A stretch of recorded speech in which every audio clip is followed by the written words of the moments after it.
Hi dear, welcome back to Timeless Wisdom. Have you ever noticed how quickly people's behavior can shift the moment you begin to stand your ground? The instant you start saying no, speaking up for yourself, or simply choosing your own peace over constantly pleasing others. Suddenly, that friend who used to call every day goes silent when you draw a line. Maybe a family member who once sang your praises now speaks about you, not to you. It's strange, isn't it? One day, everything feels normal, and the next, something just isn't right. Here's something important to remember. It's not always about what you did wrong. In many cases, it's simply because you're no longer easy to influence. As we get older, most of us start to reassess what matters. We value our time more, and we just don't have the energy or the willingness to keep twisting ourselves to make others comfortable. When you finally start living with self-respect, people notice. Some will appreciate your new strength, but not everyone will. And when people realize they can't steer your choices like before, they don't always just walk away. Some try new tactics. That's exactly what I want to talk about today. When people sense they've lost control over you, many will resort to subtle psychological tricks, tugging at your heart, your emotions, or your sense of guilt, in hopes of regaining influence. Sometimes it's obvious, but more often it's quiet and disguised as concern. Make no mistake, it's still manipulation. And if you're not careful, you might find yourself doubting your own decisions, blaming yourself, when really you're just stepping into your own power. Let me give you an example. Imagine you've spent years always showing up for family dinners, even when you're tired, even when it didn't suit your schedule. Then one day, you decide, you know what? I need to rest tonight. You politely decline. What do you get in return? Not understanding, not appreciation for your honesty. Instead, you hear something like, well, I guess some people don't care about family anymore. Just like that, a simple boundary turns into a guilt trip, and suddenly you find yourself questioning, am I being selfish? Should I just go anyway? That's not love speaking. That's control wearing the mask of concern. What's happening here is subtle emotional leverage. They're trying to shift how you feel, not because you've done something wrong, but because they don't like losing influence over your choices. And the moment you react, apologize, defend yourself, or give in, you hand that influence right back. This is where true wisdom becomes so powerful. You see, it isn't about becoming cold or distant. It's not about shutting people out or pretending not to care. It's about knowing what you can control, your thoughts, your reactions, your inner peace, and letting go of what you can't, the opinions, judgments, or expectations of others. It's about standing firm, not because you want to push people away, but because you finally understand that peace of mind isn't something you owe to anyone else. When someone tries to guilt you into saying yes to something you know isn't right for you, you don't need to argue. You don't need to explain yourself over and over. You can simply say, I appreciate your concern, but I've made my choice. That calmness, that clarity, that's what breaks the pattern. People who want to control you don't know what to do with someone who doesn't flinch. And here's something else to be aware of. When emotional manipulation doesn't work, some people take a different path. They start talking, not to you, but about you. They twist your words. They plant seeds of doubt in others. It could be small things at first, a quiet comment like, lately she's been distant, or he's changed. But over time, those seeds grow.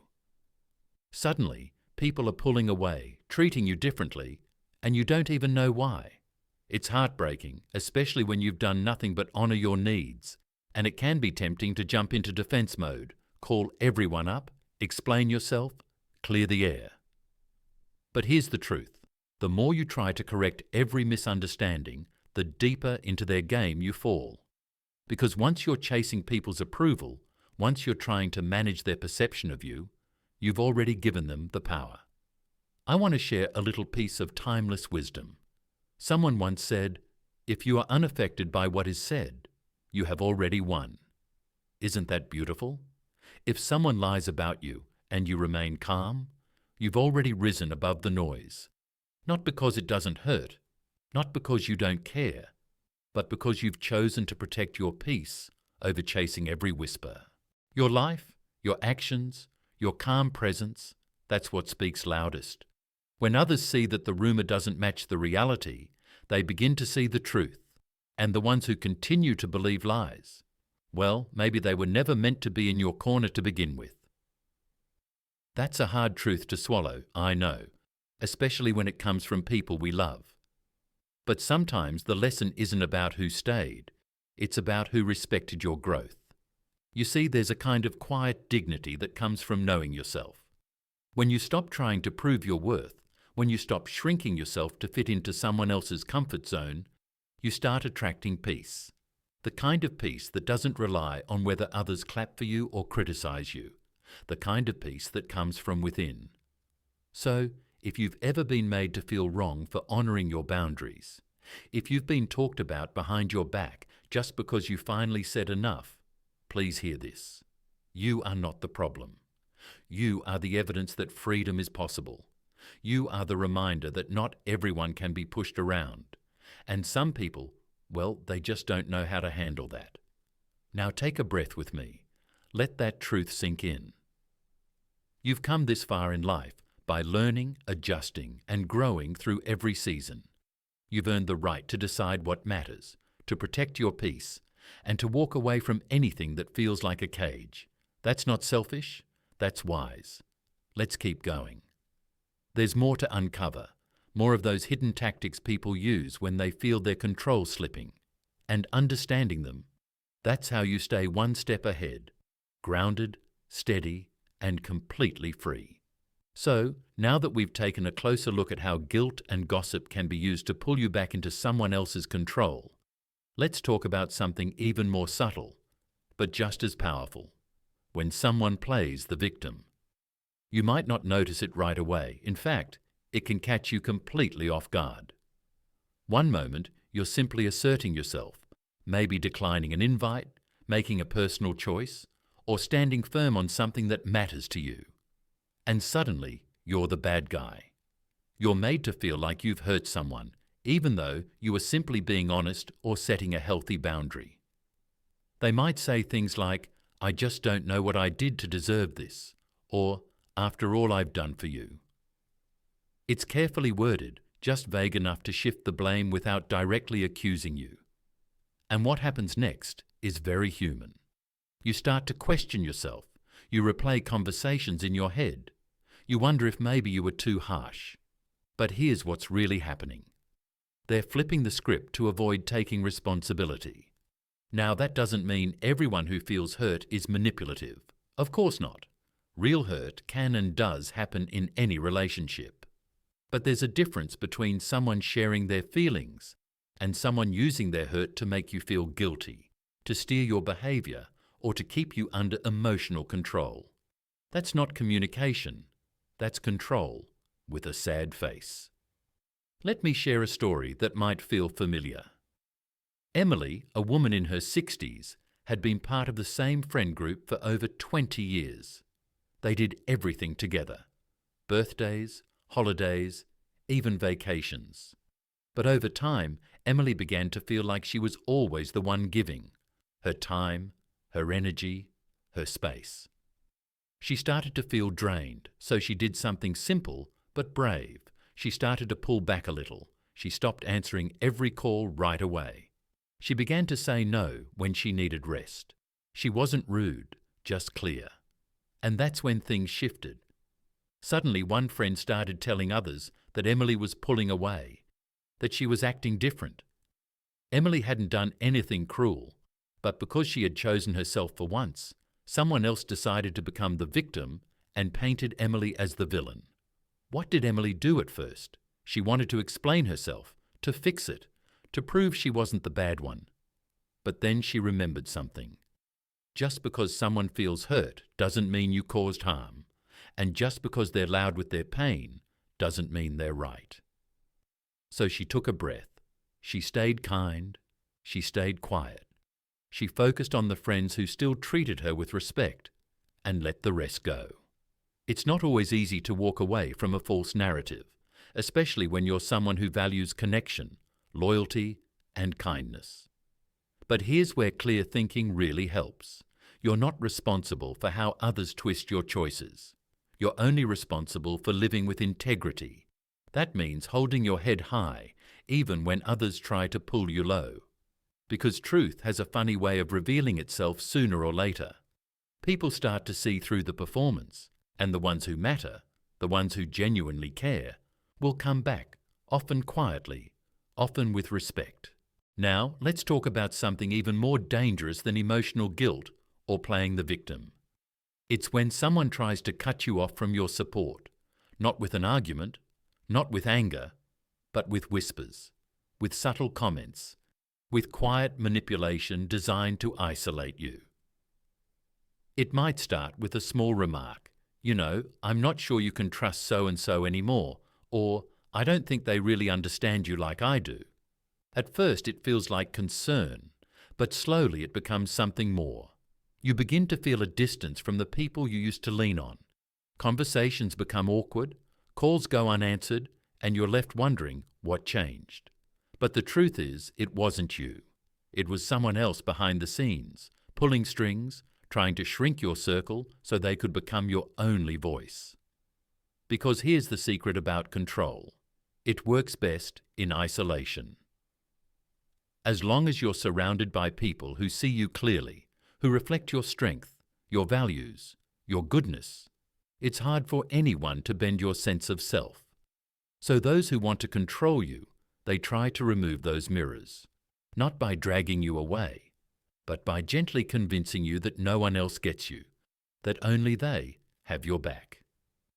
And once you're isolated, you become easier to influence. It's like walking through a fog without a map. You start to question your own compass.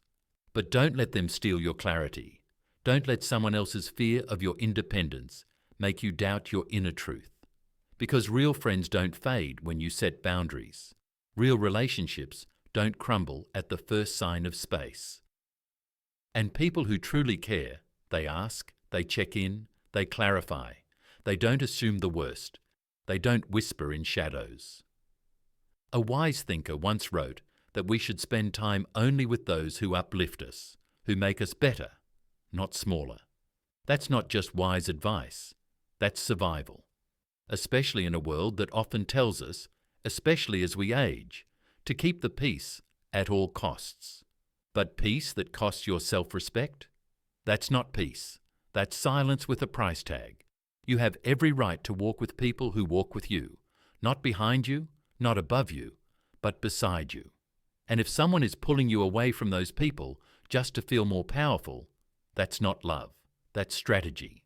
And speaking of strategy, let's explore another one people use when they can't guide your actions directly. They don't yell, they don't scold, they just plant seeds of doubt. Not enough to start an argument, just enough to make you wonder, are you sure you want to do that? That's a bold move at your age. Just looking out for you, that's all. It sounds harmless, even caring, but it's like a dripping faucet. Slowly, steadily, those comments erode your confidence until one day you're no longer acting from trust. You're acting from fear. Fear of making the wrong move, fear of disappointing someone, fear that maybe, just maybe, you don't know what you're doing after all. And that's where control creeps back in, not through dominance, but through doubt. Real confidence doesn't come from applause. It comes from knowing why you do what you do. It comes from reflection, from reason, from lived experience. You've lived decades. You've survived, grown, adapted. You don't need someone's hesitation to keep you safe. You need your own voice to stay strong. So the next time someone questions your path, don't argue, don't defend. Just smile, thank them, and continue walking. Not because you're stubborn, but because you've thought it through, because you've earned your decisions, because your life is yours, not a committee vote. It's easy to forget how strong you are when others keep poking holes in your certainty. But let me remind you, your strength isn't loud. It doesn't need to be. It shows up in how you carry yourself, in how you keep going even when others doubt, in how you choose stillness over drama, clarity over confusion. You are not too old to trust your gut. You are not too much for those who respect you, and you are certainly not alone in this. Let's keep going. There are still more signs to watch for, more patterns that reveal when someone isn't looking after you, but looking to keep you under control. The more we understand these patterns, the easier it becomes to break them. There's something quietly powerful about someone who knows who they are, who no longer needs to explain, convince, or prove. And when that kind of calm confidence shows up, it unsettles people who are used to calling the shots. That's when they often reach for another tactic, emotional provocation. It's not always obvious. In fact, it's rarely about what's being said. It's how it's said. They bring up old stories in the middle of unrelated conversations. They joke about something you're sensitive about, then follow it with, "I was just kidding." Or they interrupt just enough to throw you off track, acting surprised when you react. And that's the point. They want you to react, not calmly, not reasonably, but emotionally. Because if they can get you to snap, to raise your voice, to lose your cool even for a moment, suddenly they become the calm one, the rational one, and you're labelled as the unstable one. But here's the trick. It's not about the words. They're baiting your emotions. This is manipulation in its purest form, and it often happens in places where you least expect it, at the dinner table, in a meeting, in a quiet moment at home. It's calculated, and it's designed to make you look like the problem. Jason, a man I once met at a community centre, told me about his experience with a co-worker who did this constantly. The co-worker would subtly undermine him in meetings, never openly hostile, just sarcastic enough to stir frustration. One day, Jason finally lost his temper. He interrupted, raised his voice, and walked out of the room. Guess what happened next? The co-worker calmly said to everyone, "See, that's what I was talking about. He's difficult to work with." Jason told me he regretted that moment, not because he was wrong to feel upset, but because he realized afterward that he gave the other person exactly what they wanted, a reaction. That's why self-control matters so much. Someone once said, the best revenge is not to be like your enemy. In other words, if someone's goal is to pull you into their storm, your power lies in staying centered. You don't need to match their energy. You don't need to stoop to their level. You pause, you breathe, you stay grounded, and in that stillness, their strategy falls apart. Because a person looking for drama doesn't know what to do with someone who won't take the bait. Now, let's talk about something that might seem flattering at first, until it's not: imitation. You decide to try something new, maybe take up painting or volunteer for a project, and soon after, someone close to you suddenly develops the same interest. They copy how you speak, how you dress, how you move through the world. At first, it feels like admiration, but over time it starts to feel strange, like they're not just inspired by you, they're trying to be you. Here's what's really going on. For some people, watching you grow, change, and move forward makes them feel like they're falling behind. And instead of doing the inner work to discover their own path, they try to follow yours step for step. But it's hollow, because they're not building something of their own. They're chasing a version of you they can never truly reach. Why? Because what they're copying is only what they can see on the outside. They don't see the quiet work you've done, the late-night thinking, the mistakes you learned from, the personal history that shaped every decision. And no matter how closely they follow, they're always a few steps behind, because they're reacting, not creating. A wise person once said it clearly: true character is not about imitation, it's about identity. You weren't meant to live someone else's life, and no one else can live yours. So when someone starts copying you too closely, you don't need to get angry, you don't need to call them out, you just keep moving forward. You take a turn they don't expect. You evolve again, and they stall. Because imitation can only follow, it can never lead. Let them watch, let them mimic. Eventually, the difference between real and rehearsed becomes clear to everyone. And that brings us to the last and perhaps most hurtful tactic of all, the silent hope that you fail. It's hard to admit this one, but if you've lived long enough, you've probably felt it. That moment when someone smiles at your news, says the right words, but you can feel something's off. There's no warmth behind the encouragement, no true excitement in their voice, because deep down, they're not rooting for you. They're waiting for you to fall so they can feel better about standing still. It's not always malicious. Sometimes it's just insecurity wearing a polite face. Your growth, your goals. These things remind them of what they're not doing, and instead of rising with you, they secretly hope you'll stumble. That way, they can say, "See, I knew it. It was too much, too risky, too late." But here's what true wisdom teaches us. You are not here to carry the weight of someone else's fear. You are not here to downplay your dreams to make others feel comfortable, and you certainly aren't here to prove your worth by failing slowly to keep someone else company. You are here to live fully, to rise, not because others believe in you, but because you do. And yes, there will be times when things don't go as planned. Projects will fall through, ideas won't always work. But that's not failure. That's life. The only real failure is letting other people's quiet doubt hold you back from trying in the first place. You don't owe anyone your struggle just to keep them from feeling left behind. You don't owe them explanations, justifications, or your silence. What you owe yourself is honesty, courage, momentum. So, if you've noticed people distancing themselves as you continue to grow, or if you've ever felt alone during moments when you thought you'd be celebrated, remember, this isn't a reflection of your journey, but of theirs. Sometimes your strength and progress will make others uncomfortable, especially those who haven't found their own, but that weight is not yours to bear. At Timeless Wisdom, we believe that true success isn't measured by applause or approval.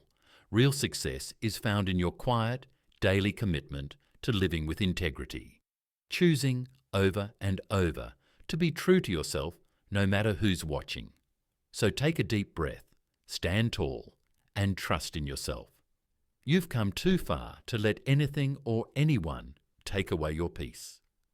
Let your calm be your answer, and let your life speak so much louder than their doubts. Always remember, when people realize they can't control you, they'll try every trick in the book. But those tactics only work if you give them power. The moment you stop reacting, the moment you respond with intention and clarity, their hold begins to fade. And what remains is you, strong, steady, and truly free. If anything I've shared today resonates with you, I'd love for you to share your experience in the comments. Let's support each other here in the Timeless Wisdom community. If you know someone who needs to hear this message, someone walking this very path, please share this video with them. And if you haven't already, tap the like button and subscribe so we can continue this journey together. You are never alone. Every step you take toward inner peace and self-mastery is a step toward the life you were meant to live. Here's to embracing every season, choosing peace and standing strong at any age and always on your own terms.